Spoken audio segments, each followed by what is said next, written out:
बिस्मिल्लाहिर्रहमानिर्रहीम welcome to home of biology नया topic जमा दे फीडबैक मैकेनिज्म द 12 बायोलॉजी दा दोम नंबर चैप्टर दे और द्रम टॉपिक थे जो उम्मीद को मतलब दस पोशे बगौर बने और दस पोशे न अवल बसर दी फीडबैक मैकेनिज्म तारीफ को मा फीडबैक मैकेनिज्म जी सतो न बगौर और Now, when a controlling mechanism is itself controlled by a product of reaction is called positive feedback mechanism or feedback mechanism.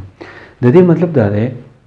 چې کله زموږ په جسم کې یو ریاکشن کیږي یا یو پروسس کیږي د دغه پروسس او د دغه ریاکشن په ریزلټ کې د دې په نتیجه کې زموږ سره یو سیس پیدا کیږي نه هغې ته موږ وایو پروډکټ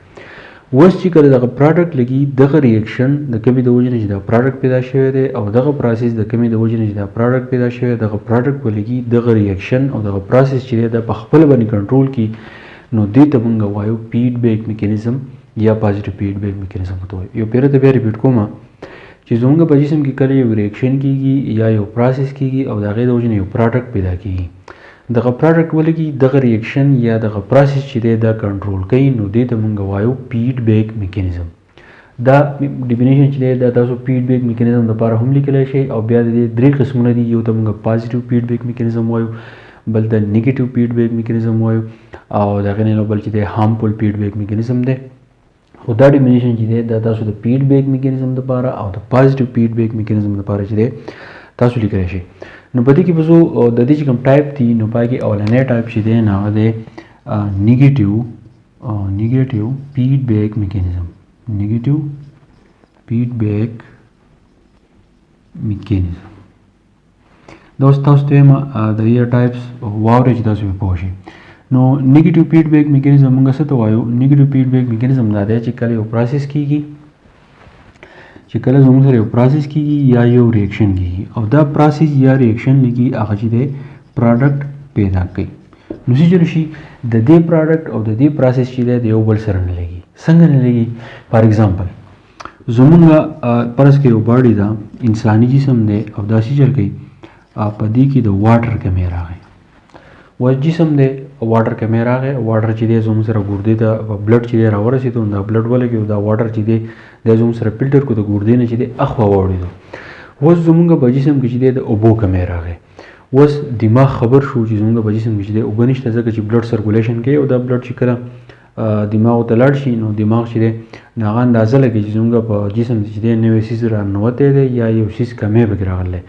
نو کله چې دماغ ته پته ولګي چې د اوبو کمی راغلی نو دا دماغ دا چل وکړي چې د دې دماغ کې یو حصه ده چې هغې ته موږ وایو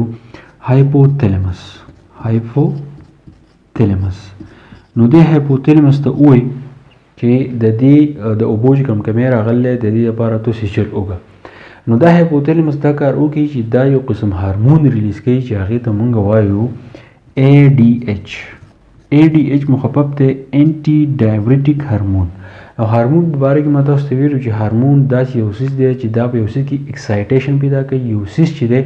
هغه زموږ سره اکسایټ کوي نو دا انټي ډایورټیک هارمون دا چل وکړي چې دی ځان ورسې ګردې ته اوس تاسو ته پته ده ګرده چې دا نو د هغې سټرکچرل او فنکشنل یونټ چې دی نو هغې ته موږ وایو نیفران د وجې نه ګرده چې ده جوړه ده او د نیفران د وجې نه دا ګرده چې ده کار کوي نو دا انټي ډایورټیک هارمون لاړ شي او په هغې ګرده کې چې کوم نیفراني په هغې باندې چې دی اکسس هغې ته وکړي بیا په هغې باندې چې دی خپل ایکشن وکړي نو نیفران دا چل وکړي چې کومې اوبه چې دي هغه فلټر شوي دي نو د هغې نه اوبه چې دي هغه ری ابزرب کړي او چې کله دا اوبه چې دی ری ابزرب کړي نو څه چلو شي بلډ لیور کې نو په بلډ کې د اوبو کمی چې دی پوره شي نو اوس نیګیټیو فیډبیک په دې کې څه چلو شو پروسس زموږ سره دا دی چې اوبه چې دي هغه فلټر شوي دي اوبو کمی چې دی راغی پروډکټ دا چل وکړو چې اوبه چې دي هغه زموږ سره واپس راوستې او بلډ لیور کړي نو اوس دا دواړه چې دي نو دوی د یو بل چې دی الټه کار وکړو نو دې قسمه میکانیزم ته موږ وایو فیډبیک نیگیټیو فیډبیک میکانیزم دا فیډبیک په تاسو دا په خپل روزمره ژوند کې تاسو دا استعمالوئ چې کله یو کار کېږي د هغې تاسو تپوس کوئ نو تاسو ته فیډبیک چې دی راځي یا هغه نیگیټیو وي یا چې دی هغه پازیټیو وي که هغه ټیچر په باره کې یا بل څه کاري نو د هغې فیډبیک چې دی تاسو اخلئ خو دا پروسس او پروډکټ دی بل چې دی بالکل الټه کار وکړو نو دې ته موږ وایو نیگیټیو فیډبیک میکانیزم ها د دې بل قسم دی چې هغې ته موږ وایو پازیټیو پازیټیو فیډبیک میکانیزم. اوس پازیټیو فیډبیک میکانیزم سره نو د نوم نه به تاسو ته پته لګي چې کله په یو جسم کې پروسس کیږي نو دغه پروسس د وجې نه چې د پروسس ته چې د الټا ښه ریسپانس راځي نو دې قسمه میکانیزم ته موږ وایو پازیټیو فیډبیک میکانیزم. د دې اگزامپل اوس تاسو داسې درکړم چې کله تاسو په خیال کړئ چې کله ماشوم پیدا کیږي نو ماشوم چې کله پیدا کیږي نو اول په سر آوټ سایډ ته دغه کم هیډ چې د سر چې د هغه بهر راوځي نو د دې ماشوم په دې سر کې یو قسم سیلز لګېدلي چې هغه سیلز ته موږ وایو سینسرز. دا د هر ماشوم په دې سر کې چې دی لګېدلي خصوص صرف د انسانانو خبره کوم نو دا سینسر دا چل کوي دا ماشوم چې آوټ سایډ ته په کم طرف باندې چې دی راوځي په کم طرف چې دی پیدا کیږي نو دا سینسر د ماشوم په دې سر چې کم سینسر دي دا د هغه ځای سره لګي نو دا چې کله د هغه ځای سره لګي نو دغه ځای چې دی داسې کولاویږي او د ماشوم چې دی رو بهر ته چې دی راوځي نو چې کله ماشوم یو پیر د غذي سره ولګي نو د الټه چې دی واپس بیا لاړ شي نو دا سینسر دوباره ولګي د غذي سره بیا ولګي نو څونه چې دا سینسر د غذي سره لګي دا ځای کولاویږي نو په دې طریقه باندې د ماشوم چې دی بهر چې دی راشي. اوس پروسس په دې کې سره پروسس په دې کې دا دی چې اوپننګ کیږي او ماشوم چې دی بهر راځي خو هلته کې چې کوم سینسر دي نه هغه له هیلپ ورکوي د پروسس له چې دی هیلپ ورکوي نو په دې طریقه باندې د ماشوم ډیلیوري چې ده هغه په پازیټیو طریقه باندې چې دی وشي نو دې ته موږ وایو پازیټیو فیډبیک میکانیزم. ها د هغې نه علاوه بیا دا چې وشي چې کله نه کله دا پازیټیو فیډبیک میکانیزم چې دی نو دا هارمفول پازیټیو فیډبیک میکانیزم ته چې دی کنورټ کیږي یعنی دا پازیټیو فیډبیک میکانیزم چې دی دا څه ته بدل شي هارمفول پازیټیو فیډبیک میکانیزم. اوس هارمفول په معنی چې دی تاسو پوهیږئ چې هارمفول چې دی څه ته وایي هارمفول چې دی موږ نقصان ده ته وایو موږ خطرناک ته وایو. اکثر دا چل وشي چې کله موږ چې دی بیمار شو زموږ ته چې دی یخه تبه کیږي یا چې دی زموږ ګرمه تبه کیږي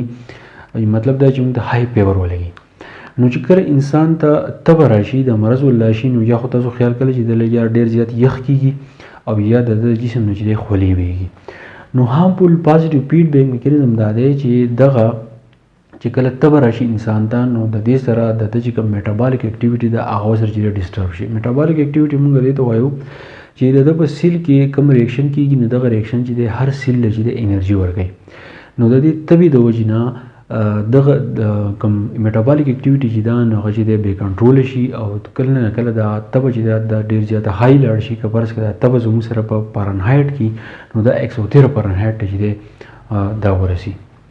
نو دې ته موږ وایو هارمفول پازیټیو فیډبیک میکانیزم. د دې بل مثال داسې دی